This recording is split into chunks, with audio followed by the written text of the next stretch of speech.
तो दोस्तों, अगर आप बीएड की पाठ्यक्रम के किसी भी वर्ष में किसी भी सेमेस्टर में एनरोल्ड हैं, आपको कोई समस्या हो रही है आपके कोर्सेज को पूरा करने में, नोट्स बनाने में, आंसर कैसे लिखना है या किसी प्रकार की भी समस्या, असिस्टेंट और गाइडेंस या 1-to-1 इंटरेक्शन के लिए आप मेरे बैचेस को ज्वाइन कर सकते हैं। बैचेस ज्वाइन करने का सिंपल और सरल तरीका है, आप मुझे व्हाट्सएप कर सकते हैं इस नंबर पे with your name and your year. आप किस सेमेस्टर में है इतना बताएं और बस लिखें I want to join premium courses. मैं आपको अपने प्रीमियम बैच में ज्वाइन कर दूंगा। नमस्कार दोस्तों, और स्वागत है आपका आपके अपने ही यूट्यूब चैनल बीएड एग्ज़ाम पर। और दोस्तों, आज के इस वीडियो में हम डिस्कस कर रहे हैं रेखीय अभिक्रमित अनुजीशन। जी हाँ दोस्तों, पिछले वीडियो में हमने डिस्कस किया था जो भी very short answer type question थे आपके आईसीटी के, उन सारे क्वेश्चन को। और यहाँ पर अभी हम लोग डिस्कस करने वाले हैं अभिक्रमित अनुजीशन के पार्ट 2 को। यहाँ क्योंकि क्वेश्चन ज़्यादा है इसलिए मैं आपको टुकड़े में 2-3 भागों में दे रहा हूँ। उम्मीद करता हूँ आपको भी सहूलियत होगी और मुझे भी थोड़ी हेल्प हो जाएगी आपको चीज़ों को बताते हुए, समझाते हुए वीडियो को आगे बढ़ाने में। तो आइए आगे बढ़ लेते हैं। अभिक्रमित अनुदेशन में रेखीय कार्यक्रम क्या है, इसको समझते हैं।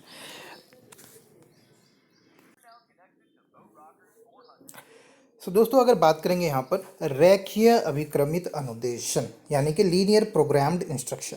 रेखीय अभिक्रमित अनुदेशन में वांछित अनुक्रिया पुनर्बलन पर आधारित होता है। इसमें ऐसा कुछ समझना दोस्तों कि ये जो आपकी शिक्षण की विधि है, इसमें जो चीज़ें सिखाई जाती हैं, जिन चीज़ों का भी ज्ञान देने का प्रयास किया जाता है, उसको एक क्रम में दिया जाता है। यानी कि पहले से ही आपको पता होता है कि आपको किन विधि का प्रयोग करना है, कौन कौन से स्टेप्स होंगे, बच्चों को किस समय पे किस स्तर पर किन बातों से परिचय कराना है, किस प्रकार का ज्ञान देना है। तो एक प्रक्रिया पूरी होने के बाद ही दूसरी प्रक्रिया तक बच्चे को आगे जाने के लिए अवसर दिया जाता है या बच्चे को आगे की जानकारी दी जाती है। इसके द्वारा व्यक्ति अपने इच्छित अंतिम व्यवहार तक पहुंच पाता है। यानी कि जब तक आप अगर कोई अधिगम कर रहे हैं, किसी चीज़ को सीख रहे हैं, जैसे कि मान के चलिए आप अगर कार चलाना सीखते हैं तो सबसे पहले आपको कार के बारे में जानकारी दी जाती है। जब तक आप कार के बारे में पूरी तरह से जानकारी नहीं प्राप्त कर लेते तब तक आपको स्टीयरिंग यानी कि गाड़ी की हैंडल पकड़ने को आपको अवसर नहीं दिया। यहाँ हैंडल नहीं होता है, स्टीयरिंग होता है। सो हैंडल पकड़ने को आपको नहीं मिलता है। फिर आपको धीरे धीरे चलाने को दिया जाता है। फिर उसके बाद आपको थोड़ी तेज़ गति से और अंततः फिर आपको स्वतंत्र रूप से कार चलाने का अवसर दिया जाता है। ऐसा कभी नहीं होता है कि आप कार खरीदते हैं और सीधे सीधे आपको कार तेज़ गति से चलाने को दे दिया जाए। जब तक आप कार चलाना सीख नहीं जाते, यानी अंतिम व्यवहार यानी कि स्वतंत्र रूप से कार चलाने के लिए आपको सबसे पहले आरंभ करना पड़ेगा, सीखना पड़ेगा, समझना पड़ेगा, प्रशिक्षण देना पड़ेगा। तो ठीक उसी तरह से जो रेखीय अभिक्रमित अनुदेशन होता है हमारा, इसमें जो इच्छित व्यवहार है वहाँ तक पहुँचने के लिए आपको कई सारे छोटे छोटे चरणों से होकर गुजरना पड़ता है। रेखीय अभिक्रमित अभिगम BF स्किनर ने जो है इसको प्रतिपादन किया था, इसको प्रचलित किया था। इसमें विषय वस्तु को छोटे छोटे फ्रेम में यानी कि पदों में बांट दिया जाता है। और ये पद जो होते हैं, आपके जो स्टेप्स होते हैं, बहुत ही श्रृंखलाबद्ध तरीके से होते हैं। और इसकी प्रक्रिया को कुछ हम इस प्रकार से समझ सकते हैं। आइए देखते हैं कि किस तरह से यहाँ पर होता है। फ्रेम देखिए, यहाँ पर क्या होता है, छात्र के सम्मुख, यहाँ पर देखेंगे छात्र के सम्मुख प्रस्तुत किए जाते हैं छोटे छोटे फ्रेम। मतलब कि पढ़ने के आप ऐसा समझ सकते हैं कि अगर कोई विषय आप पढ़ाना चाह रहे हैं अपने छात्र को, उसको आपने 5 क्लासेस में डिवाइड करें, 5 क्लासेस में डिवाइड किया है, तो पहले दिन पहला क्लास वो एक फ्रेम कहलाएगा, दूसरे दिन का क्लास दूसरा फ्रेम, तीसरे दिन का तीसरा फ्रेम, चौथे दिन का चौथा फ्रेम और आखिरी फ्रेम को 5वां फ्रेम कहा जाएगा। तो हर दिन यानी कि जो टुकड़े आपने अपने अधिगम के लिए किए हैं उसको फ्रेम कहा जाता है। यहाँ पे छात्र स्वयं भी श्रृंखला क्रम में इन फ्रेमों को अपने सक्षम रख सकता है, समक्ष रख सकता है, यानी कि उसके अनुसार भी चीज़ों को सीख सकता है। जैसे कि हम वीडियो गेम्स खेलते हैं, वहाँ पे जब तक आप एक स्टेज क्लियर नहीं करते आप दूसरे स्टेज में नहीं जाते। छात्र जब फ्रेम के प्रति अनुक्रिया करता है तो उसे यह सही या गलत उत्तर मिलता है। तो आप जैसे जैसे चीज़ें सीखते हैं उसके संबंध में आपका विश्लेषण भी होता है, आपका मूल्यांकन भी होता है। अगर आप सही उत्तर देते हुए आगे बढ़ते हैं तभी आप आगे अगले स्टेप्स के लिए आपको भेजा जाता है, आप तैयार हो पाते हैं। सही की सूचना में उसे आगे बढ़ने की प्रेरणा मिलती है। तो अगर वो सही करता है, उसका प्रदर्शन संतुष्टिजनक होता है, तभी जाकर उसे अगले फ्रेम को सीखने के लिए, अगले चरण में उसको सीखने के लिए आगे बढ़ाया जाता है। वह एक पद से दूसरे पद तक पहुंचता है और अंत में अपने लक्ष्य तक पहुंच जाता है। तो एक एक करके आप चरणबद्ध तरीके से, जैसे सीढ़ियों पे आप चढ़ते हुए ऊपर पहुंच जाते हैं, अपने लक्ष्य तक, अपने कमरे तक पहुंच जाते हैं, इसी तरह से आप जो है एक एक स्टेप कंप्लीट करते हुए जो आप सीखने का प्रयास करें उस वहाँ तक अंतिम लक्ष्य तक पहुँचते हैं। इस अनुदेशन में अभिक्रम स्पष्ट, क्रमबद्ध एवं परस्पर संबंधित होते हैं। यानी कि क्या सीखना है वो पहले से निर्धारित होता है, किन क्रमों में, कितने क्रमों में, कितने समय में आपको सीखना वो निर्धारित होता है, सब कुछ स्पष्ट होता है और एक क्रम से अगला क्रम आपस में जुड़ा होता है। जब तक आप पिछले किसी एक क्रम को पूरा नहीं करते आप अगले क्रम में नहीं जा सकते। इसलिए इसे बाह्य अभिक्रमित अनुदेशन भी कहा जाता है। इसमें आपको बाह्य अगर अभिक्रमित इसलिए कहा जाता है क्योंकि इसका पूरा नियंत्रण जो होता है इसको संचालित करने वाले या तो वो टीचर हो सकता है या फिर वो कोई कंप्यूटर हो सकता है जो कि आपकी प्रोग्रेस को मॉनिटर करता है। जब तक आप एक स्टेज को कंप्लीट नहीं कर लेते, आप पूरी तरह से उस स्टेज को सीख नहीं जाते, समझ नहीं जाते, आपको आगे जाने की अनुमति नहीं होता। आप अपने इच्छा अनुसार आगे नहीं बढ़ सकते। आप आगे बढ़ेंगे या नहीं बढ़ेंगे ये प्रोग्राम को रन करने वाला या तो वो टीचर है या फिर जो भी प्रोग्राम को रन कर रहा है उस व्यक्ति के आदेश के अनुसार, उसके संतुष्टि के अनुसार, जब उसे लगे कि आप तैयार हैं अगले स्टेप्स के लिए तभी आप आगे बढ़ सकते हैं।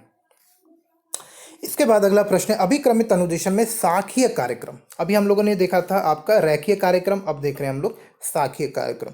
तो शाखीय अभिक्रमित अनुदेशन यानी कि जिसे ब्रांच प्रोग्राम्ड इंस्ट्रक्शन भी कहा जाता है, आइए इसके बारे में समझते हैं। यहाँ पर शाखीय अभिक्रमित अनुदेशन का विकास करने का श्रेय नॉर्मन ए क्राउडर को दिया जाता है। यह अभिक्रम छात्रों की आवश्यकता के अनुसार होता है और इसमें बाह्य उपकरण की आवश्यकता नहीं होती, यानी कि बाहर से किसी को कंट्रोल करने की ज़रूरत नहीं है। इसमें प्रोग्राम शिक्षक के हाथों में होता है, यानी कि शिक्षक ही मात्र इसको रन करता है, अपने सुविधा और छात्रों के सहूलियत के अनुसार इसको किया जाता है। इसमें इसे आंतरिक अभिक्रम भी कहते हैं क्योंकि शाखीय अभिक्रम में पद कुछ इस प्रकार से होते हैं। इसको आंतरिक अभिक्रम क्यों कहते हैं वो भी अभी समझते हैं। विशेष सामग्री को खंडों में विभक्त किया जाता है। विशेष सामग्री अंश अधिक रहता है।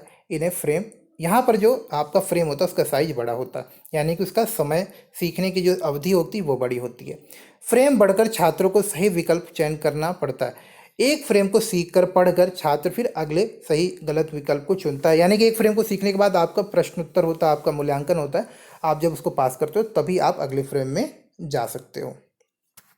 अतिरिक्त जानकारी के लिए उसे अगले अतिरिक्त फ्रेम पढ़ने के लिए कहा जाता है, यानी कि अगर आपको लगता है कि आप उस फ्रेम में ठीक से तैयार नहीं है, शिक्षक को अगर लगता है कि बच्चा जो चीज़ें सीख रहा है, जिस फ्रेम को सीख रहा है उसमें वो ठीक से तैयार नहीं है, जिस स्टेज को सीख रहा है उसमें ठीक से तैयार नहीं है, तो और अतिरिक्त जानकारी इसको दी जाती है और इनके आधार पर जिसको भी उसके अंदर त्रुटियाँ होती है, उसके समझ में जो कमी होती है उसको दूर किया जाता है और फिर जब पूर्ण तरह शिक्षक संतुष्ट हो जाता है कि बच्चे ने चीज़ें सीख ली हैं तो फिर उसे अगले स्टेज में भेजा जाता है।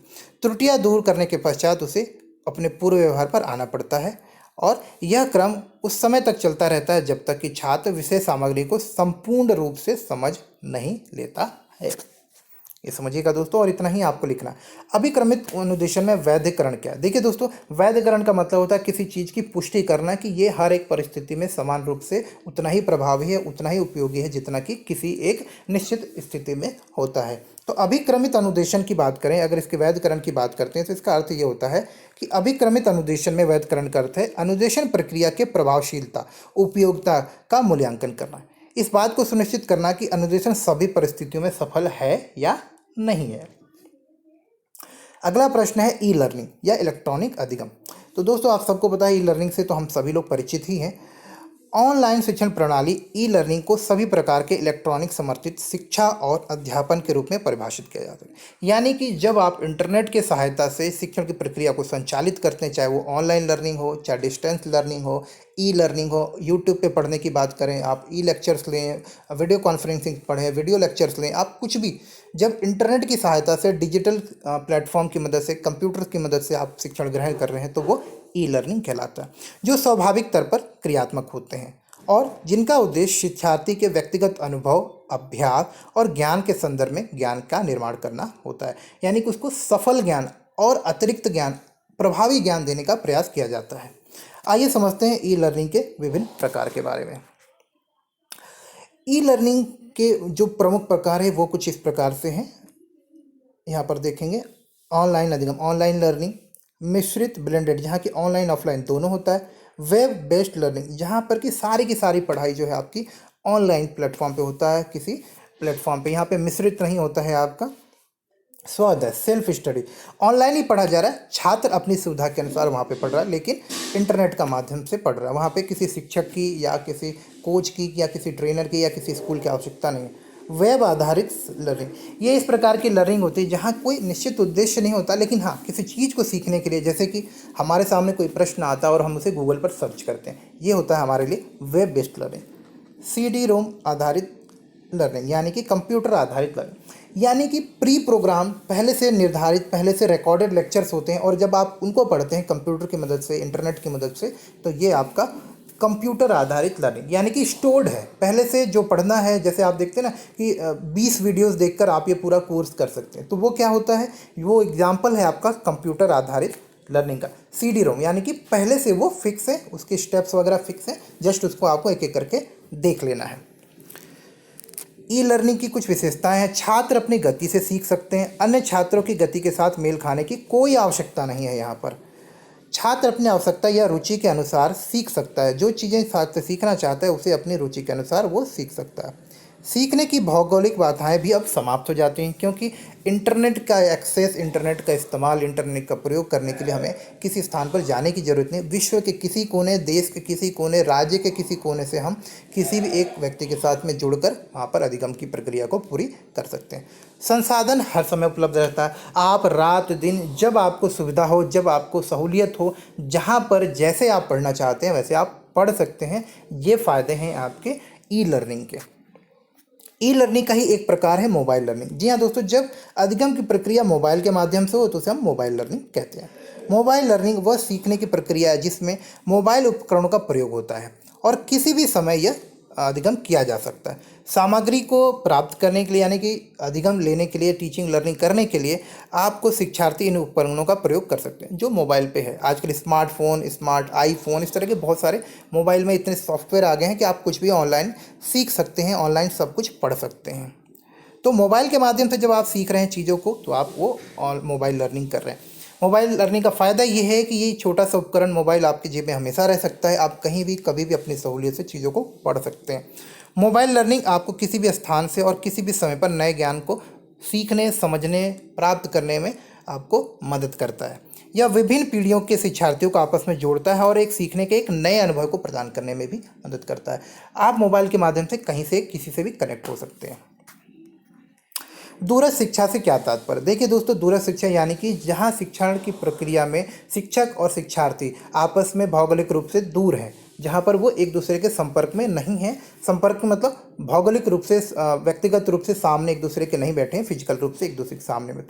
तो यह शिक्षा की वह प्रणाली होती है जिसमें शिक्षक तथा शिक्षु स्थान अथवा समय विशेष पर मौजूद न होने की आवश्यकता होती है। यह प्रणाली अध्यापन तथा शिक्षण के तौर तरीकों तथा समय निर्धारण के साथ साथ गुणवत्ता संबंधी अपेक्षाओं से समझौता किए बिना प्रवेश मानदंडों के रोकथाम के भी सबको शिक्षा के समान अवसर देने का कार्य करती है।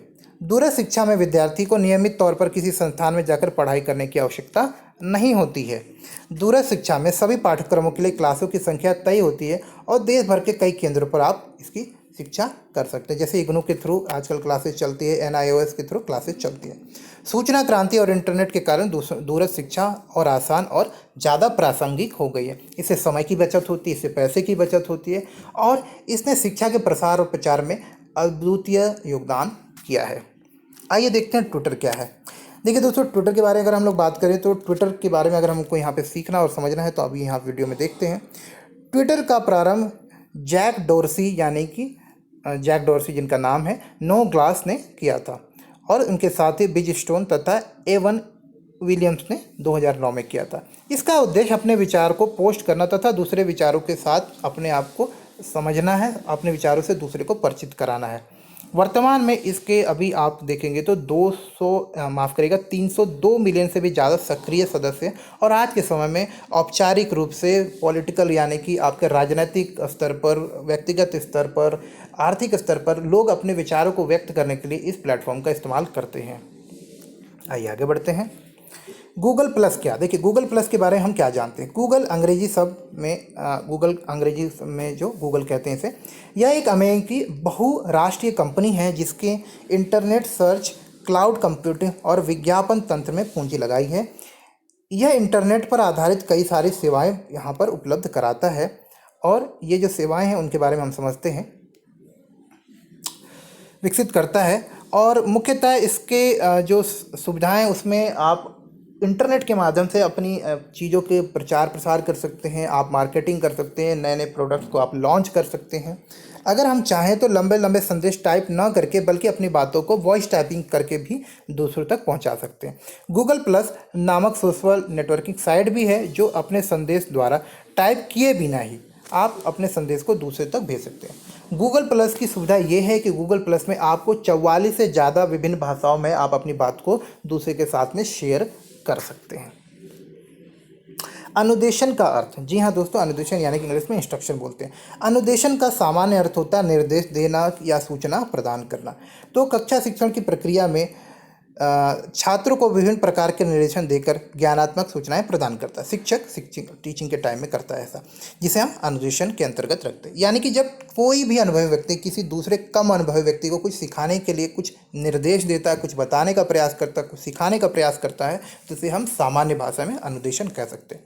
अनुदेशन बालक को ज्ञान प्राप्त करने और अपनी बुद्धि का विकास करने में सहायता प्रदान करता है। बालक शिक्षक से काफ़ी कुछ सुनता है और उसके निर्देश अनुसार पुस्तक और विभिन्न विषयों को पढ़ता है। फलतः उसके ज्ञान में वृद्धि होती है और वह अच्छा तथा बुरे कार्यों के बीच में अंतर भी करना सीख जाता है। प्रशिक्षण क्या है? जी हाँ दोस्तों, प्रशिक्षण के बारे में यहाँ पर देखेंगे। तो प्रशिक्षण का अर्थ क्या होता है वो यहाँ पर हम लोग समझेंगे। साधारण शब्दों में कहें तो प्रशिक्षण किसी कार्य विशिष्ट को संपन्न करने के लिए एक कर्मचारी या किसी व्यक्ति विशेष द्वारा ज्ञान एवं निपुणताओं में वृद्धि करने की प्रक्रिया है। प्रशिक्षण एक अल्पकालीन शैक्षणिक प्रक्रिया होती है जिसमें एक व्यक्तिगत स्तर पर एक व्यक्ति या कोई संगठन से संबंधित कार्य प्रणाली उपयोग में लाई जाती है, जिसके द्वारा एक कर्मचारी या कोई व्यक्ति या कोई छात्र या कोई टीचर एक निश्चित उद्देश्य के लिए तकनीकी ज्ञान एवं निपुणताओं को सीखता और समझता है। प्रशिक्षण की परिभाषाएं, प्रशिक्षण की कुछ परिभाषाएं हैं जो यहाँ पे लिखी हैं, आप उसको प्लीज़ देख लीजिएगा। मैंने क्वेश्चन पे चलता हूँ। प्रशिक्षण की परिभाषा क्या है तो वो भी यहाँ पे लिखा है, तो मैं इसको वापस दोहरा नहीं रहा हूँ। प्रशिक्षण की विशेषताएं देखिए, यहाँ पर है अच्छी बात कि शिक्षण सुनियोजित होता है। प्रशिक्षण की प्रक्रिया में जो शिक्षण होता है वो सुनियोजित होता है। यहाँ पर जो शिक्षण होती है वो प्रगतिशील होती है, यानी कि सीखने की प्रक्रिया के माध्यम से आपको और ज़्यादा समझदार, आपको और ज़्यादा उन्नत बनाने का प्रयास किया। शिक्षण प्रेरणादायक होती है। शिक्षण में वांछनीय सूचनाएं उपलब्ध कराई जाती हैं जो कि आप जिस उद्देश्य से शिक्षण करने आए हैं उसमें आपको और सफल बनाने में मदद कर सके। शिक्षण से व्यक्ति स्वयं सीखने के लिए प्रेरणा प्राप्त करता है और शिक्षण में छात्र सक्रिय रूप से सक्रियशील भी रहता है। आइए बात करते हैं शिक्षण विधियों की अवस्थाएं। देखिए, शिक्षण विधि की विभिन्न अवस्थाएं होती हैं जिसमें सबसे पहले हम इनको समझेंगे कि ये 3 प्रकार से होती हैं शिक्षण विधियां। शिक्षा से पूर्व की अवस्था, यानी कि जब तक आपको प्रशिक्षण नहीं मिला है। शिक्षण के मध्य की अवस्था, जब आपको प्रशिक्षण दिया जा रहा है, कुछ सिखाया जा रहा है। और शिक्षण बाद की अवस्था, जब आपको चीज़ें सिखा दी गई, अब आपकी अवस्था क्या है। तो शिक्षण की 3 अवस्थाएं होती हैं जिसको कि हमने बहुत सारे वीडियोस में पहले देखा भी है, डिस्कस भी किया है। शिक्षण के स्तर, हाँ दोस्तों, शिक्षण के स्तर यहाँ पर देखेंगे तो शिक्षण के स्तर है स्मृति का स्तर, अवबोध का स्तर और चिंतनशील स्तर। इसको हमने डिटेल में पढ़ा हुआ है, इसके ऊपर वीडियो भी है, तो दोस्तों आप उस वीडियो को भी चेक कर सकते हैं। हम नेक्स्ट वीडियो में फिर कवर करेंगे ये सारे क्वेश्चन और इसको भी आप ज़रूर देखें। तो नेक्स्ट वीडियो का इंतजार करें दोस्तों, ये वीडियोज़ मैं अभी अपलोड कर रहा हूँ, प्लीज़ इनको चेक ज़रूर आप कर लें।